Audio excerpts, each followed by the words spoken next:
Welcome back to my channel. I know it's been a long time since I posted here, but I wanted to share something. The day that I am filming and uploading it is October 31st, which is Samhain, and that is the beginning of the witch occultish year. So Happy New Year, everyone. And today I wanted to give a reading for the upcoming witches year. You may also hear some background music. My next door neighbors are hosting an informal concert, I guess is the best way to describe it. And it's loud and it might be copyrighted, but so it goes. The reading that I want to do today will be done with this tarot deck. It's beautiful. It's called the Kabbalistic Tarot, and it is the only tarot deck I have. I know a lot of people have a lot of tarot decks, but I just use this one and it works great for me. It's beautiful and accurate for the most part. It does come, among other things, with a booklet. However, the booklet is where I find its usefulness is limited. The booklet doesn't really give a ton of information that I know how to use, but I still reference it, and I also reference tarot.com and just my own intuition. So here's the full deck. The way this reading is going to work is I'm going to have 2 sets of 8 cards because there are 8 sabbats. So I want to draw a card from the major and minor arcana for each. So step 1 is going to be to separate the deck into the major and minor arcana.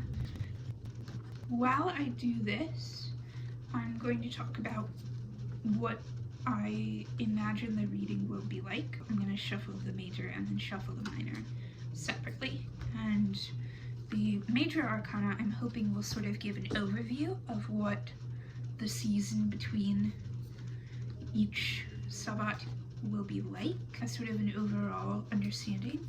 And the minor arcana is hopefully going to give us more information about what day-to-day life will be like in that season. I'm going to be placing them in the clock order. I am not a professional card slinger. This is not my job, but it's a gift I hope to be able to continue developing, and I offer it to you freely, and I encourage you to take what works and leave the rest. Not everything will resonate with everybody, and that's okay. What resonates with you is what's meant for you to hear.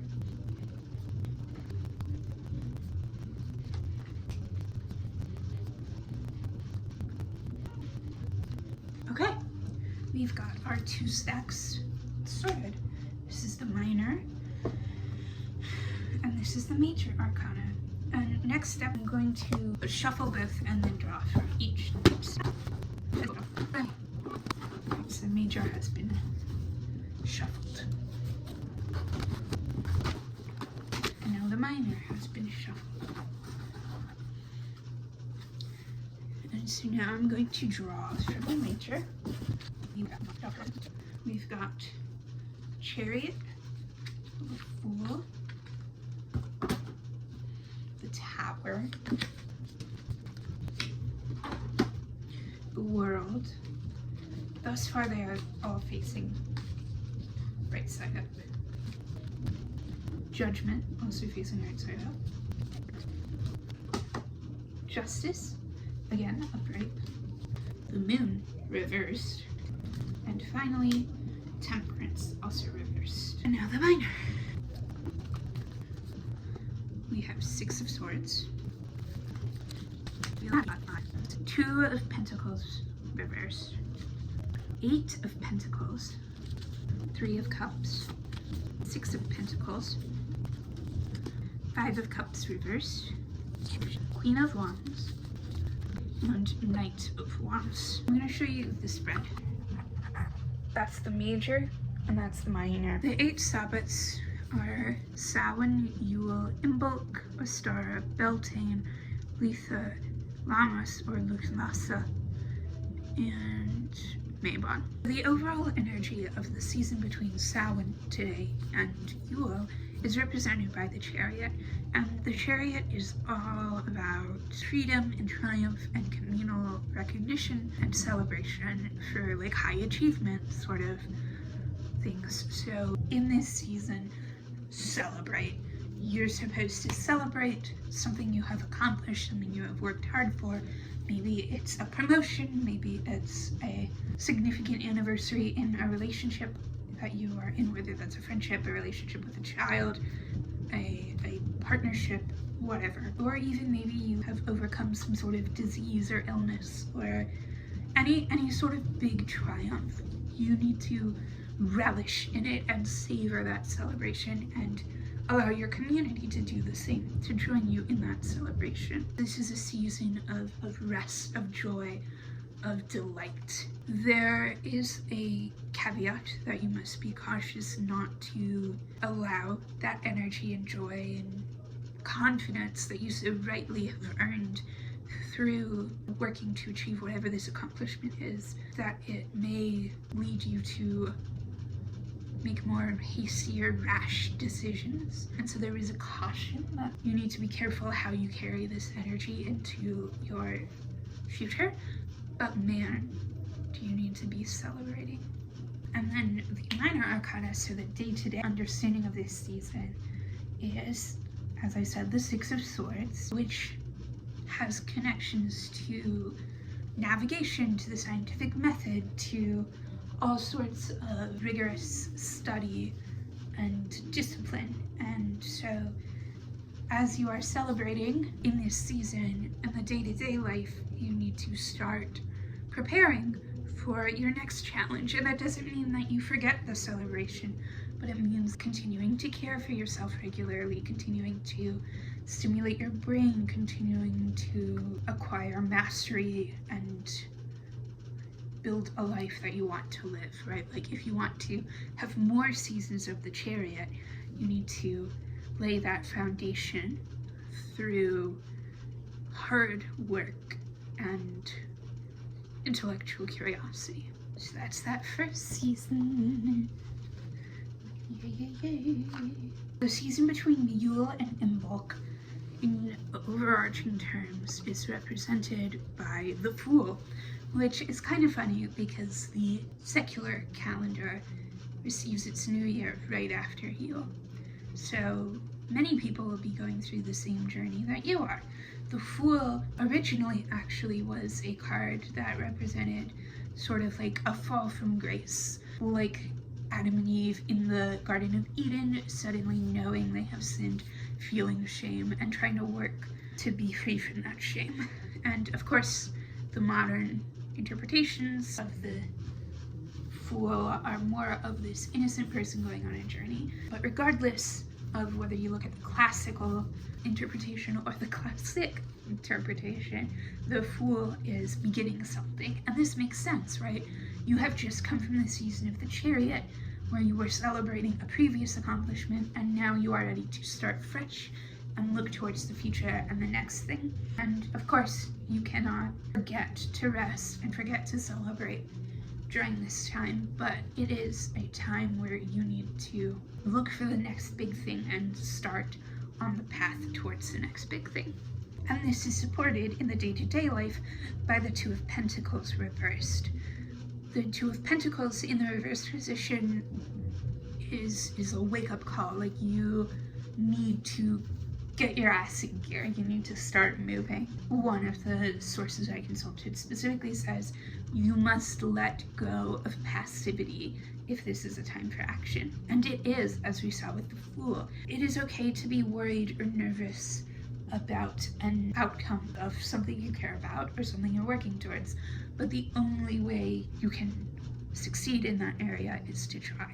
And so, at the very least, you need to be caring for yourself and doing the boring routine of living day to day, but really you need to be working towards your next big goal, whatever that goal is. The season between Yule and Imbolc is governed by the Tower. Now, the Tower is a card that scares a lot of people, and that makes sense. It's about change, upheaval, overthrowing power, and all sorts of unease and discomfort and potentially despair. However, the Tower is also good. It's a symbol of overthrowing unjust systems, of letting the powerful come to their senses and share their power, of all sorts of acts of justice, frankly. And so you may have to come to a reckoning of losing your power, but you may also be in a position where you gain power, where you level the playing field. Perhaps your boss learns to see you as an equal. Perhaps a parent learns to treat you as an adult as opposed to a child. Maybe the spouse learns to relinquish control over, I don't know, over your finances. It's a card that very much condemns power and using fear as a way to secure that. And so it will be a season for you of learning to find and embrace equality and equity, and of learning to play by a new set of rules. And it can be scary, and it can also be so freaking exciting. And this is so perfectly paired with the day-to-day predictions of the 8 of Pentacles, or 8 of Coins. This card is about working, about excelling at your craft, about doing what you do best, and about learning your value in your work. If you're a freelancer, maybe it's about only accepting projects or clients that pay you a living fair wage. Maybe it's about joining or creating a union. Who knows? Maybe it's starting a new company. As you are navigating this season of the Tower, day to day, you do that by showing up. You show up for yourself, you show up for your community.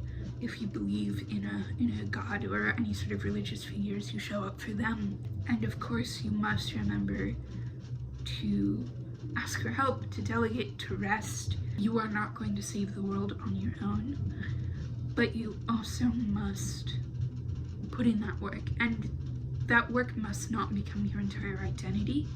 You must not lose yourself in it. You must rest and take breaks and maybe have hobbies. But this is a time of change, and you are responsible for helping bring about that change. Thus far, we have moved from Samhain to Yule, from Yule to Imbolc, and from Imbolc to Ostara. And now we look at that season between Ostara and Beltane. And overall, this is governed by the World card.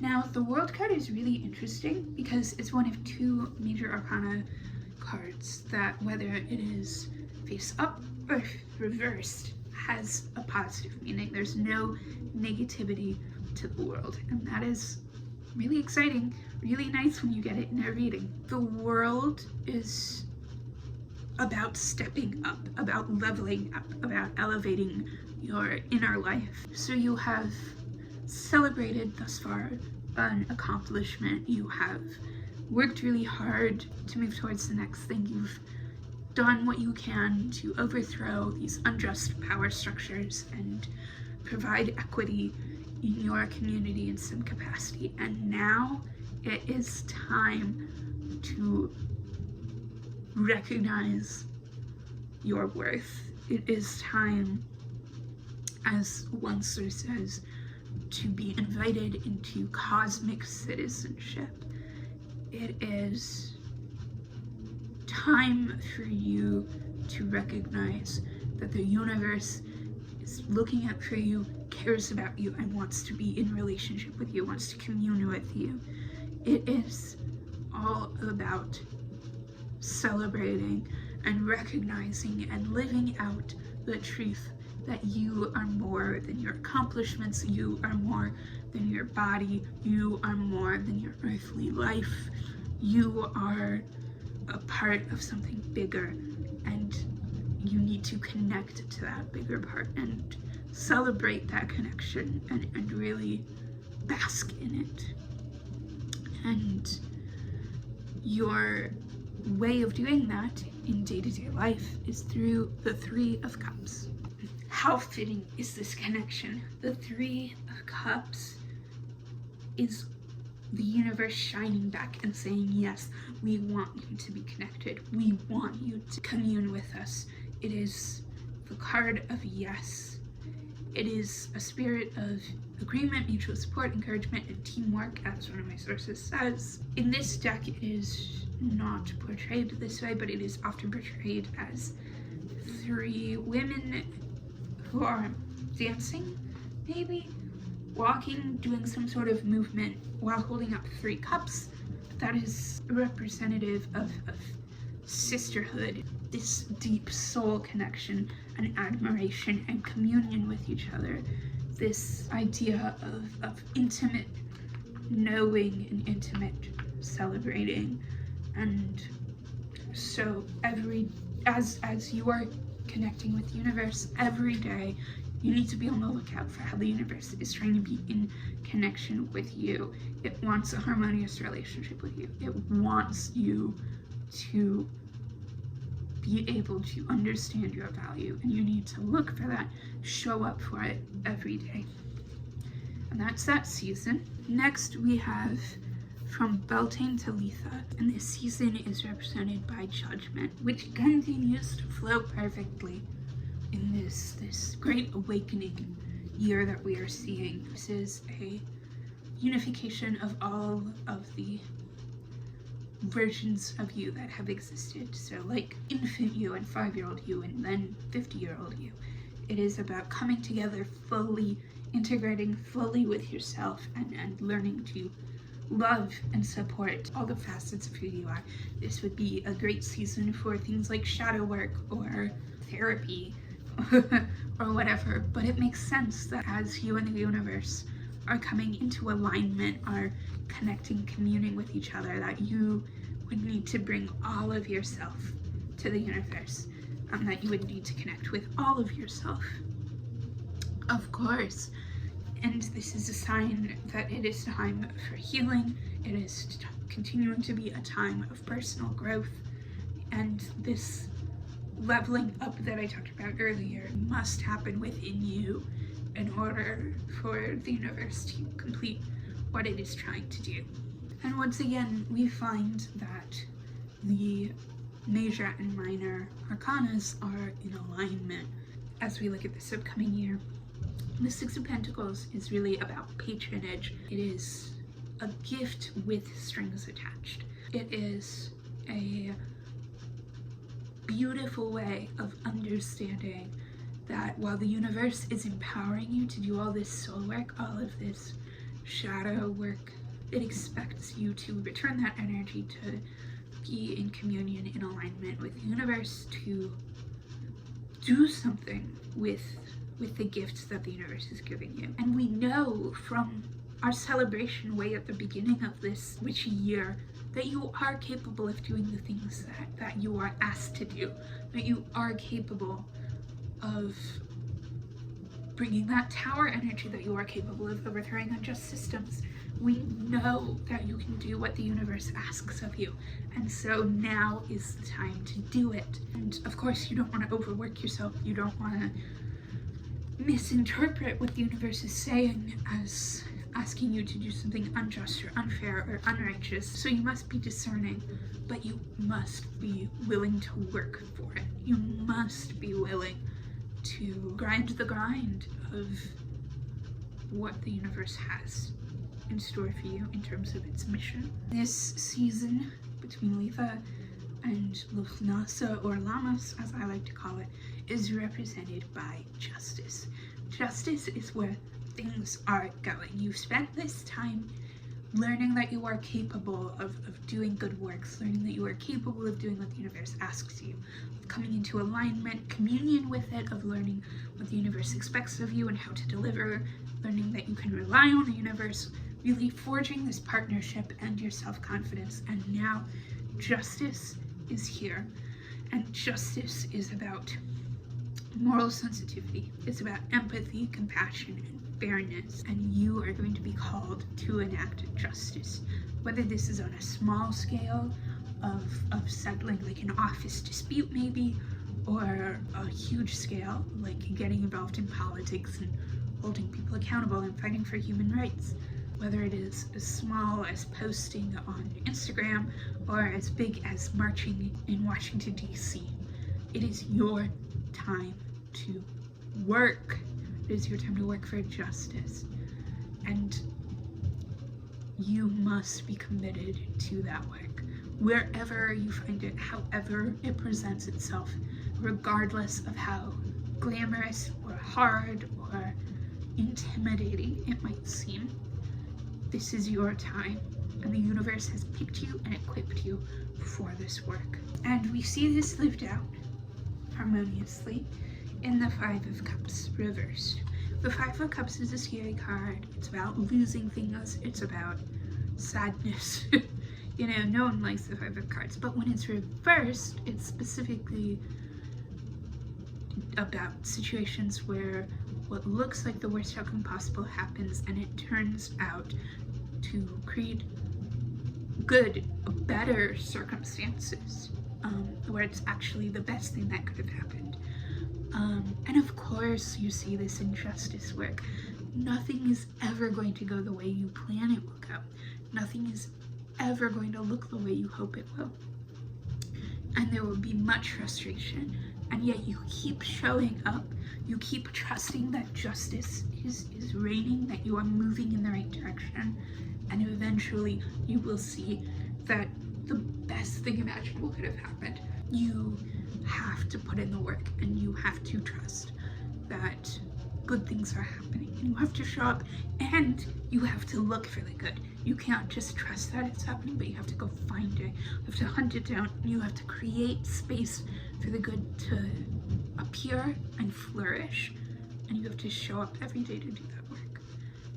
And it will be hard, and it will be more beautiful than you could possibly imagine. Our card for this season between Lammas and Mabon is the Moon reversed, and this card is a little less pleasant. It suggests that in some capacity you are maybe not representing things to yourself or to others as they actually are. I don't want to be as harsh as some of the sources that say you are deluding yourself or exaggerating, but maybe you are making mountains out of molehills. It is possible that this is about the justice work you are doing, that you've encountered this setback from the Five of Cups that you know is hard, but you maybe are overestimating how hard it is. It could be in your personal life. It could be maybe you received a diagnosis and you understand it to be a death sentence when it really isn't, or to be untreatable when it is treatable. Perhaps this is a relationship and difficulties there, but I encourage you to really think about your perspective, and if you are being honest with yourself and with others about how the situation is impacting you, how it's impacting others, and maybe to try to fully understand what problems you are actually facing and their scale and how to work through them. I say this with love, I mean it with love, but maybe it's not that big of a deal. And this makes sense that it is paired in your day-to-day life with the Queen of Wands. The Queen of Wands is like a mother who nurtures and tends to and encourages her children, and also kind of like a farmer maybe, where she nurtures her sheep and she cares for her sheep, but also knows that her sheep are there to produce wool and maybe milk for her and maybe meat one day. She is putting you in the situations where you can work for her. And sometimes those situations will seem unfair or impossible or too big for you to handle, but she is compassionate and she knows you can overcome it. So as we've seen with like the moon in the reversed position, we know that maybe the way you are seeing things is not the most accurate. And so every day you have to show up and trust that the Queen of Wands, that the universe, that your respective deities, that the higher power of your choosing knows you are capable of it, and knows what they are giving you, and knows you can handle it.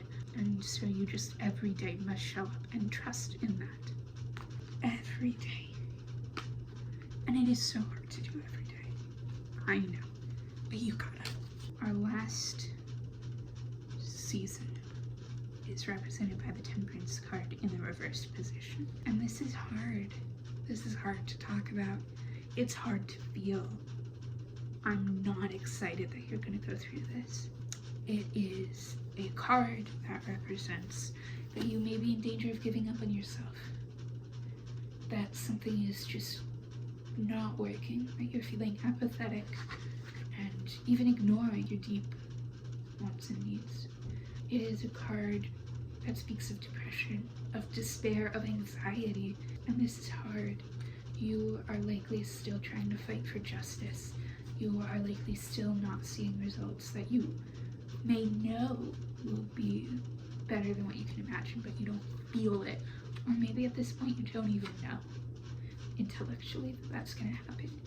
You feel lost, abandoned, and all I can say is take heart. This season does not last forever. The work you are doing does have meaning. You are worth fighting for. You are worth fighting for.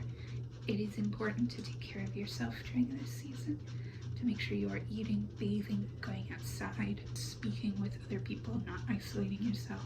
And it is possible you may have some sort of clinical issue going on in this season, and maybe you need outside help, whether that's from a mental health professional, maybe a therapist or a psychiatrist, or a spiritual guide, or any sort of help. But I hope you know this is not forever, and you matter. You are valuable. You are loved in this season and always. And we see this lived out in the Knight of Wands. The Knight of Wands is a very passionate, explosive card. You will be seeking this justice still, and you will be feeling like the work you're doing is not succeeding, and it can be very tempting to lash out or make abrupt changes or escalate your efforts in a disproportionate way. And sometimes, you know, this burst of anger is appropriate, and sometimes it is helpful, and often it is not. I hope that you are able to recognize that energy within you and funnel it towards something constructive. And I hope that you are able to understand that the actions you may feel like taking during this time may not be in the best interest of the long work you are doing or of the people you are helping. You've got a lot of sadness, a lot of fear, a lot of anger, and I encourage you to find appropriate avenues to express that. And maybe that is in the justice work you are doing, and maybe it's not. And I just want you to think about it. And that's the upcoming year. That's what it looks like. Isn't that fun? And I know it got a little dark towards the end, but I encourage you to realize that the end of the year is not the end of your life. You will not be stuck in that place of despair forever, and that all the work you have done leading up to that place of despair is not discounted by it. I encourage you to have faith, to hold fast to what is good, and to be kind to yourself. That's what I've got for us in the upcoming year. Feel free to like, comment, subscribe. Tell me how you felt about this reading. I hope you have a great day and a great year. Take care.